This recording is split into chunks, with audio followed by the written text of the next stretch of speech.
Namaste, this is Ayesha. And this is the Ask Ayesha on YouTube first episode. And out of all of you who have actually commented on the post on Facebook, I have chosen 5 of you for reading each, a brief reading each. And thank you, first of all, to all of you who have participated and expressed your support and encouragement for this. So I would like to begin by offering a brief reading for each of these 5 people who I have been drawn to offer the reading. The first person I'm going to do it for is Joy Rosenstock. Sorry. And here's what I have for you, Joy. Well, the first thing that I sensed was the need to be a little more in tune with yourself, in tune with what your soul requires. You need to listen to your soul, listen to the inner talk that you perceive every single day. I sense that you are a very intuitive person, but you don't seem to pay as much attention to your intuition. And it's common. A lot of us do suffer from the common blocks, which is doubt. Sometimes it's fear, sometimes it's the ego saying that it's your imagination. I understand that. But what you really need to do is pay a little more attention to that inner voice, which tells you to take better care of yourself, to listen to what you intuitively feel towards every situation in life. When you do that, I feel that you will be more aligned with your purpose here. That is more important. That is as important as being able to do the chores every single day, going about existing more than living. I also feel that you need to take better care of your diet. You need to take better care of your health. A lot of stress, too much of thinking.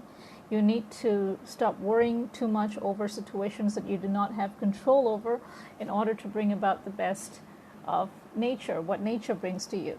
And you have to accept that gracefully. When you think too much, there is nothing wrong with thinking per se. So it doesn't mean that we should not think. Thinking is a process that we are allowed to have in order to bring about any kind of action that comes forth.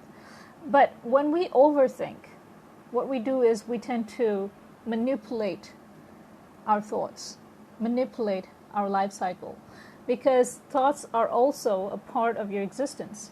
So when you tend to think too much into anything, you end up being too creative.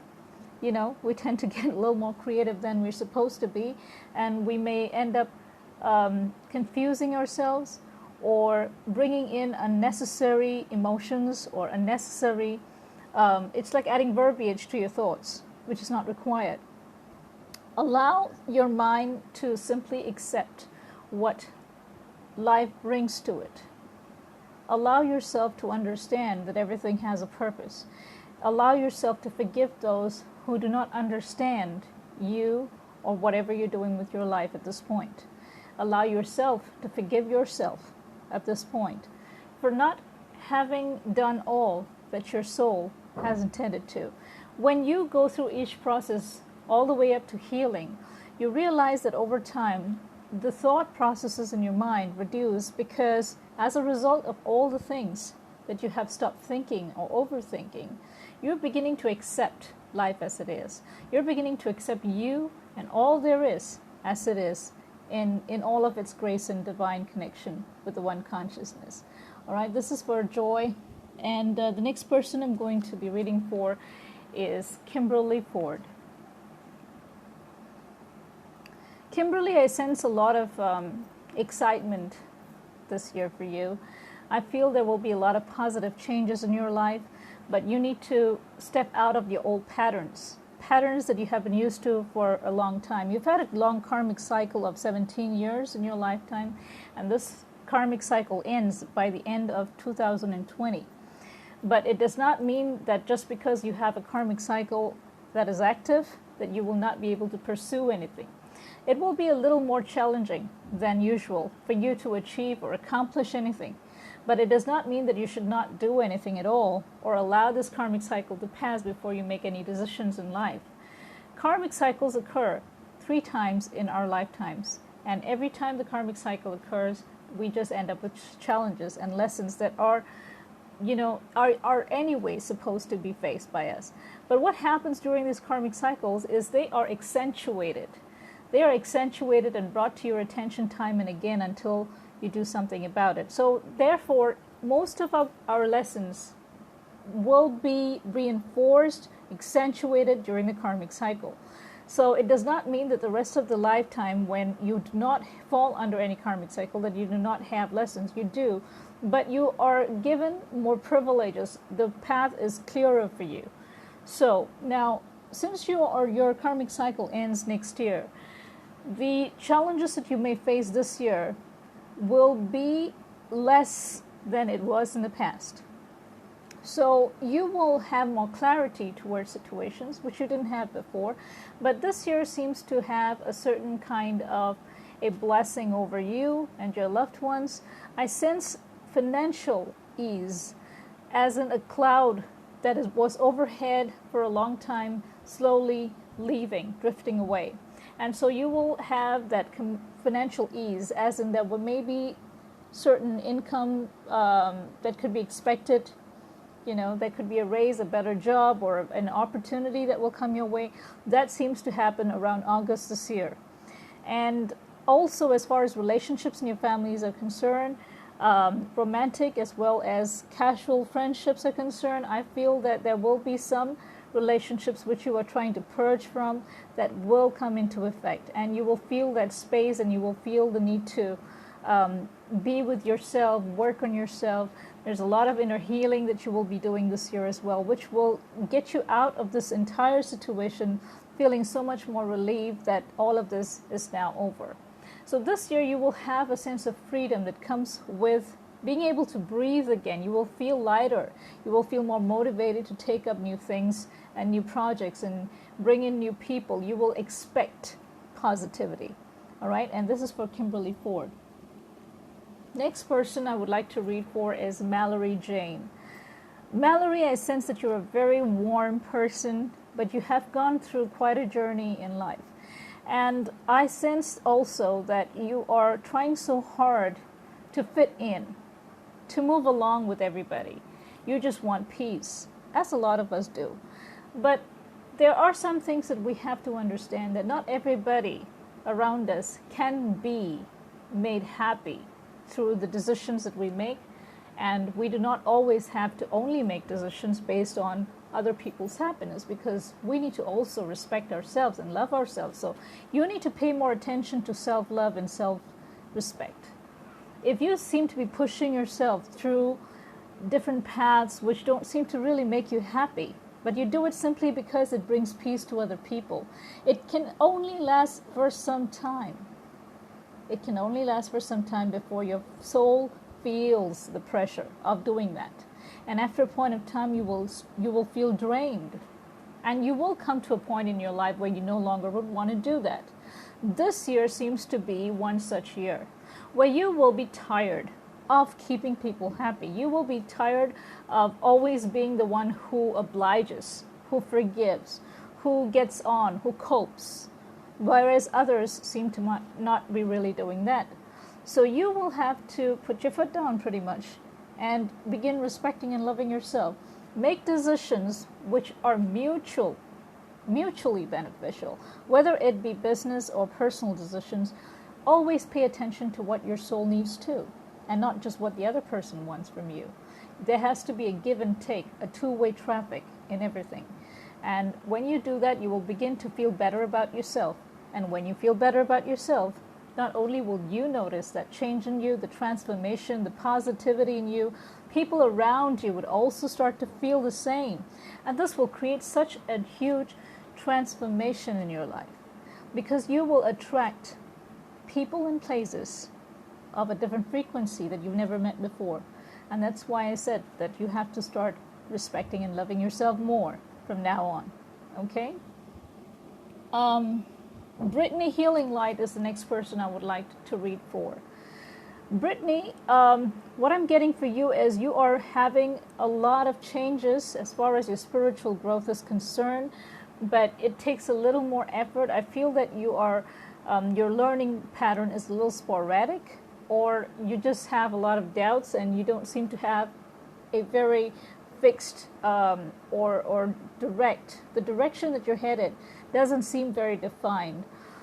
I would say that you need to spend a lot more time meditating.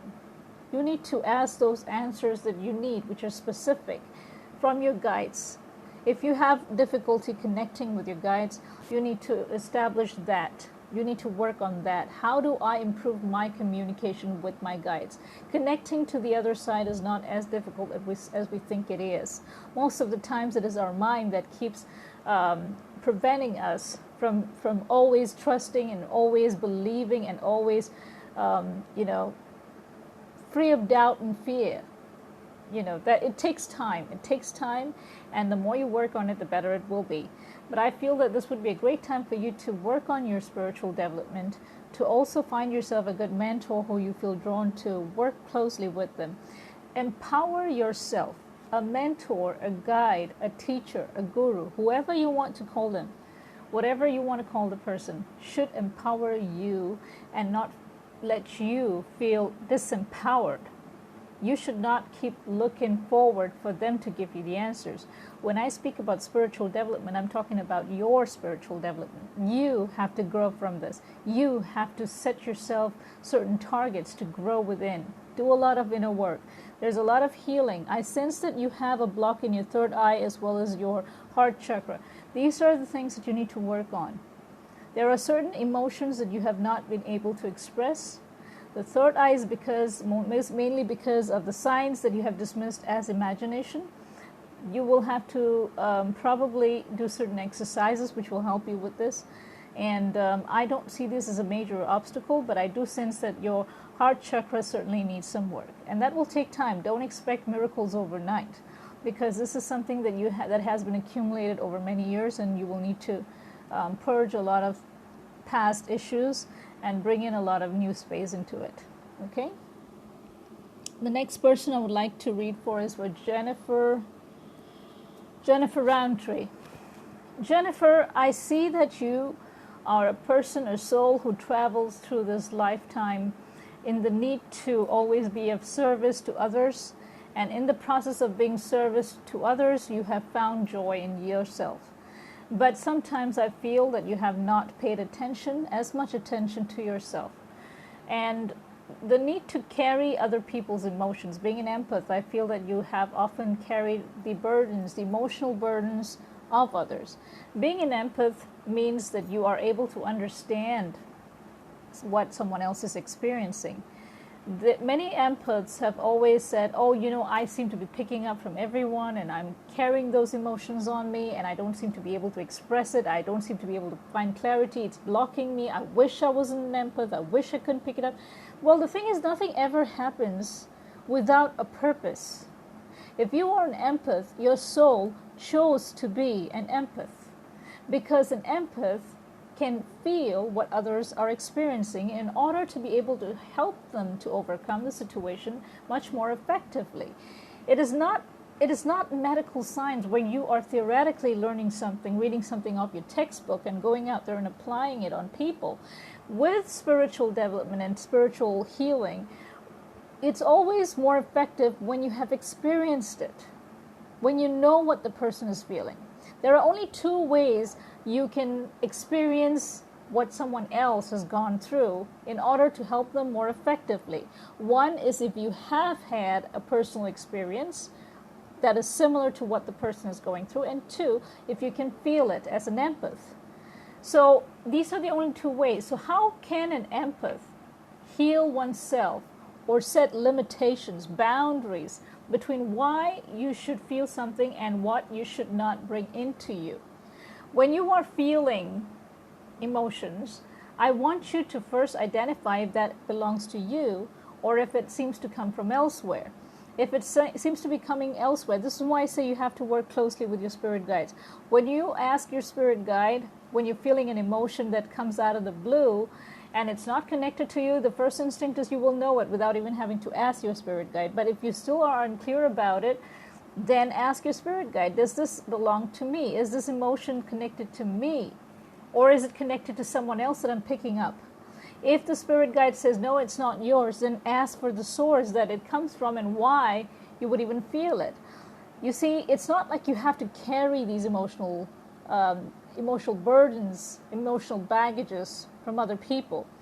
You have, the first thing that you need to do is have an understanding, an acknowledgement of what you felt. Acknowledge what you felt in order to be able to work with it, to see where it's going. Because nothing, and I remind you, nothing ever happens in this universe without a purpose. So if you are picking something up, there is a purpose. You need to be able to understand that first. Being an empath means that you are here to help people because you feel what they feel. So to be able to work with them effectively, you need to first identify the source, why you're feeling it, how can you help, can you not help. If you cannot seem to assist the person, then you have to detach yourself, cut the cords from the person so the emotions will stop. You can just visually cut the cords. And when you do that, it will instantly stop. It's as simple as that. There is nothing so complicated. Unless it is a karmic relationship, unless there's a soul contract where you are supposed to feel that, then there is very little you can do with it except to work with it. You find out what you can do. And again, you need to do that with the support of your spirit guides. So there's always a purpose. So being an empath, Jennifer, you are taking on all of these emotions and, you're trying to, I feel that you feel burdened, at times drained. And this is something that I had to send out to everyone today, those of you who work with others, help serve others. Do not carry home the baggage. You're supposed to help them unpack their baggage. And in the process, whatever you have carried with you, to cut the cords from. I hope this reading has helped you all in some way or the other. And I will be doing this once a week. I look forward to seeing all of you again in some live session or read for more people. Have a beautiful week ahead. Namaste.